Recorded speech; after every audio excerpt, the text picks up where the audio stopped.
Somewhere in the building you work in, there is a thermostat, and somewhere near that thermostat, there is a person who believes, with total confidence, that they alone understand it.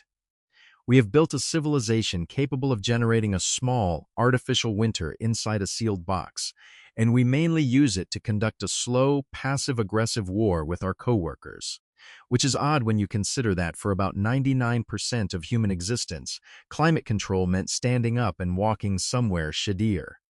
So, how did ancient humans deal with extreme heat? Not the polite version of the question, where somebody sweats through one bad afternoon and then it rains. The real version, how did people live permanently, generation after generation, in places that today require a functioning power grid, 3 fans, and an enormous amount of complaining? The easy answers arrive fast, and they're all wrong in slightly different ways. 1. They were simply tougher, hardened by a lifetime of hardship, the way you eventually stop hearing your roommate's music. 2. They stayed in caves, which is a fine strategy if the cave is also where the food is, which it is not. 3. The crowd favorite, it wasn't actually that hot back then, a theory that requires Mesopotamia, the Indus Valley, and the Sahara to have all been briefly Belgium. Acclimatization is real. Caves are cool. Climates do shift. None of that explains how anybody grew barley in southern Iraq in July. Before we get anywhere near buildings, we have to talk about the strangest piece of equipment humans own, which is our skin.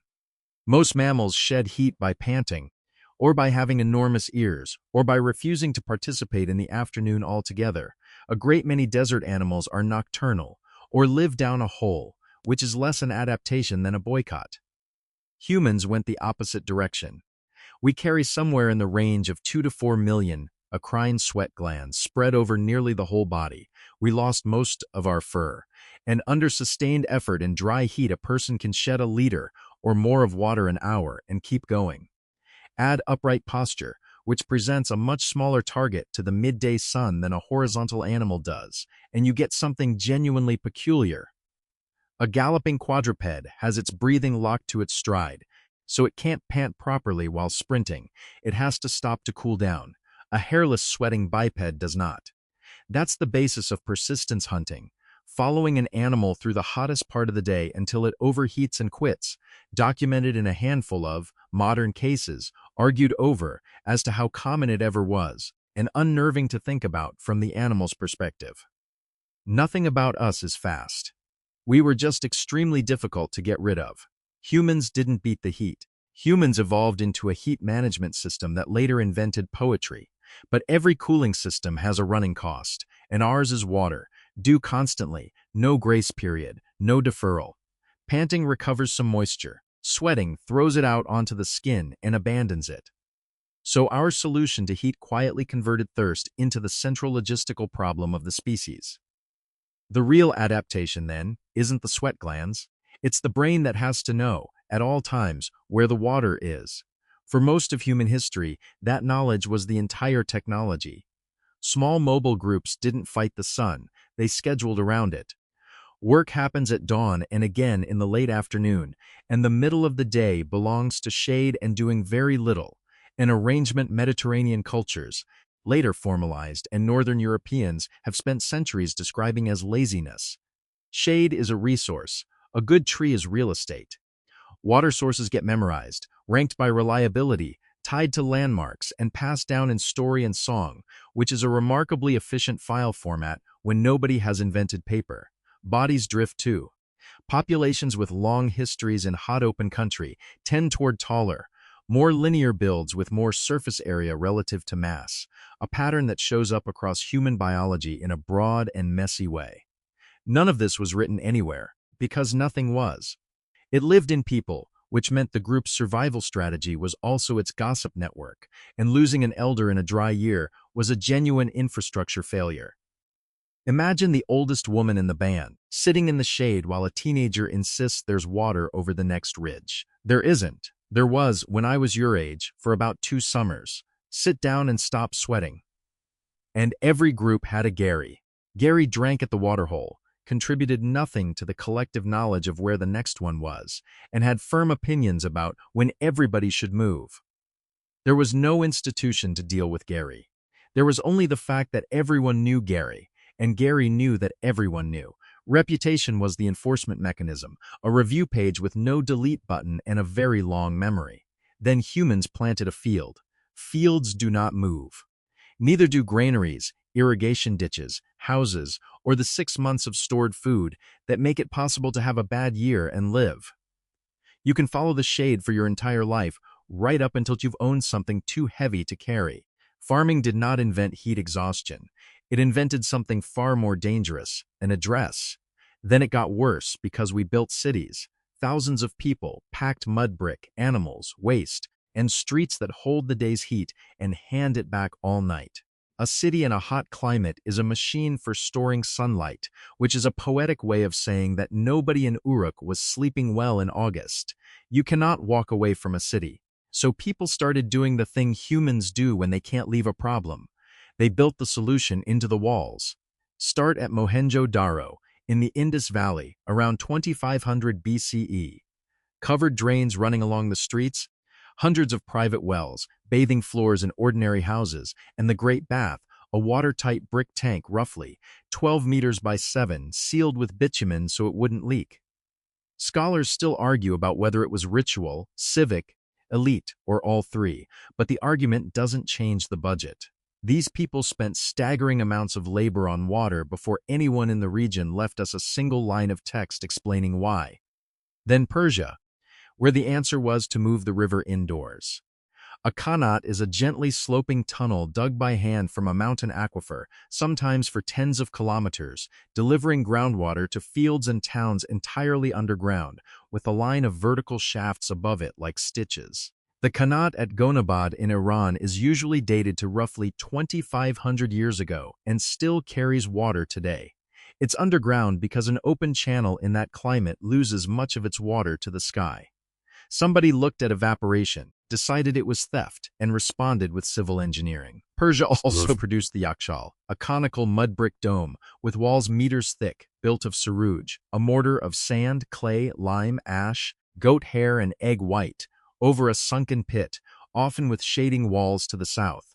Ice formed in shallow channels on winter nights got packed inside, and the structure held it deep into summer. The tradition is commonly traced back to something like 400 BCE, though most of the domes still standing are considerably later. Either way, ice in a desert in August, 2,000 years before refrigeration, achieved with mud, timing, and an extremely serious attitude toward shade.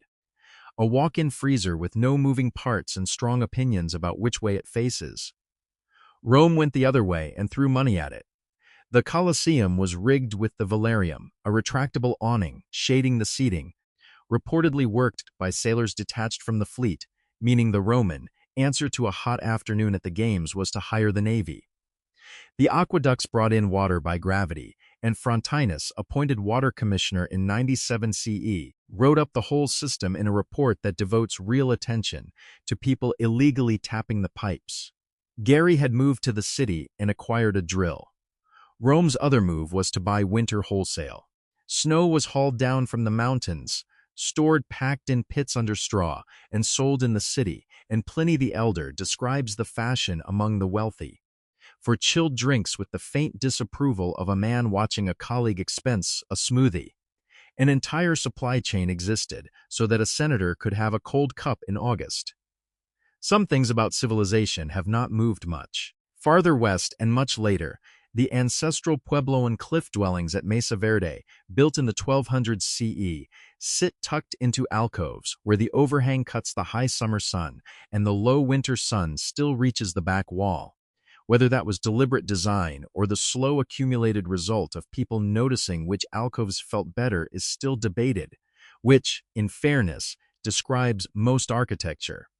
And this is where the story gets messy. Take the courtyard house. Thick walls, small windows, an open middle, found across hot regions on multiple continents. Cooling? Almost certainly, partly, but also privacy, also keeping animals, also security. Also the plain fact that mud brick can only span so far without long timber. And long timber was exactly what those regions didn't have. Was it climate design? Or was it a building material with an excellent publicist? The wind catcher is worse. Shadiers, those tall shafts over Iranian houses that pull air down into the rooms, get described as ancient constantly, but the famous examples at Yazd are mostly medieval or later, and the proposed Egyptian ancestors rest on a small number of tomb depictions that can be read more than one way. Old technique, uncertain birthday, and archaeology has a very specific blindness here. Walls survive. Schedules don't. We can excavate a house. We cannot excavate a nap. Damp reed mats hung across a doorway, a cloth strung between two poles, a porous water jar sweating itself cool in a breeze. The collective decision that nobody works at noon. That is probably most of the real answer. And nearly none of it leaves a trace.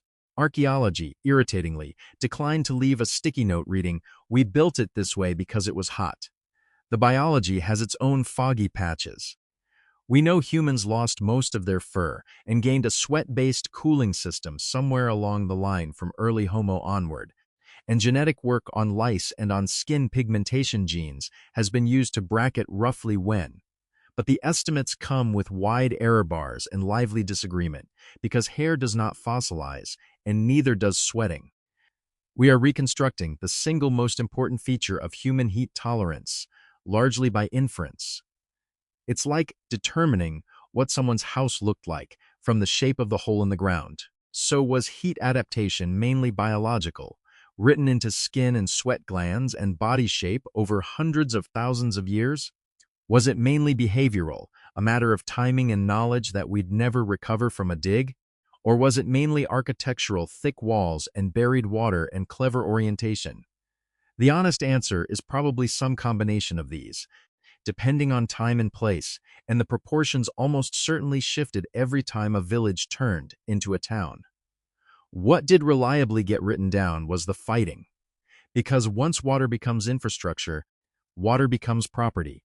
Qanats demand constant maintenance. The Mukani who dug and cleared them worked in narrow tunnels under real risk of collapse, and the output was carved into, timed shares, measured in some regions with a floating bowl clock, then sold, inherited, and litigated over for centuries. Rome standardized bronze delivery nozzles at fixed sizes, so your legal entitlement to water became a question of pipe diameter rather than personal enthusiasm. Shade became architecture. Architecture became law. Law became a municipal official showing up to measure your pipe. And that step matters more than it sounds. A person who knows where the water is will die, and take the knowledge with them. A tunnel with a maintenance schedule, a legal owner, and a court that recognizes the claim will outlive every single person who dug it. Heat stopped being a thing individuals endured and became a thing societies administered, which is a downgrade in dignity and an upgrade in survival. And then, inevitably, it got holy. Water acquired gods and guardians. Anahita in Iran, the Nile's flood tied directly to Egyptian ritual and taxation. The Great Bath at Mohenjo-daro sits on the raised citadel. In the position, you give something that matters. Ice houses became royal privileges, and cold drinks became a thing rulers handed out as favors. Cool water in a hot country is a miracle you can charge admission to. And organized religion has never once let that opportunity pass. Which brings us back to the box on the wall. Air conditioning is a yakhchal with a compressor and a monthly bill.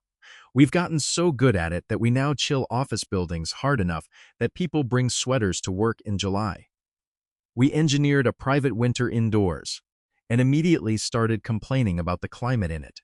And the whole apparatus still fails in the oldest possible way. When a real heat wave hits, the grid strains and the advice on the news is, stay inside, drink water, avoid the middle of the day. That is, word for word, the advice a forager in the Kalahari would have given you 30,000 years ago, minus the news. Gary's still around too. Gary props the door open with the air conditioning running.